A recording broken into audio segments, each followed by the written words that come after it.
Sekolah Islam Athirah membuka penerimaan murid baru tahun ajaran 2026-2027 dengan menonjolkan keseimbangan akademik, spiritual, dan karakter.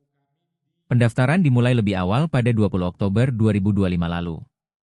Total 1.101 kursi disiapkan untuk 4 wilayah operasional, yakni Kajaola Lido, Bukit Baruga, Racing Center, dan Kabupaten Bone.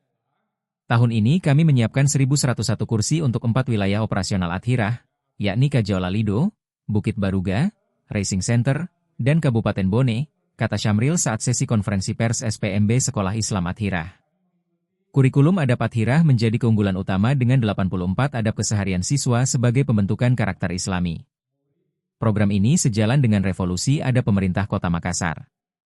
Kami ingin siswa Athirah tumbuh tidak hanya menjadi pribadi yang cerdas, tetapi sopan dan berakhlak baik, jelas Syamril.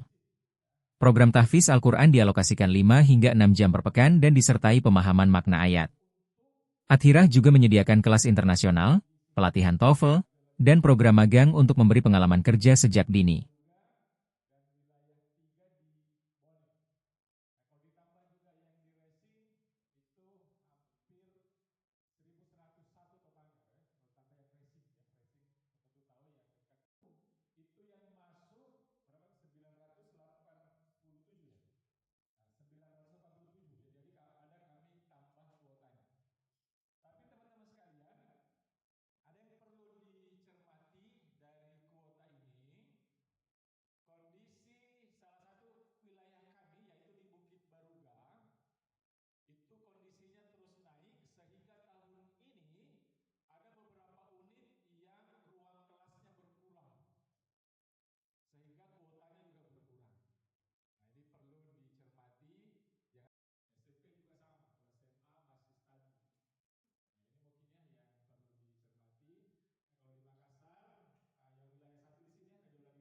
Download Tribun X sekarang, menghadirkan lokal menjadi Indonesia.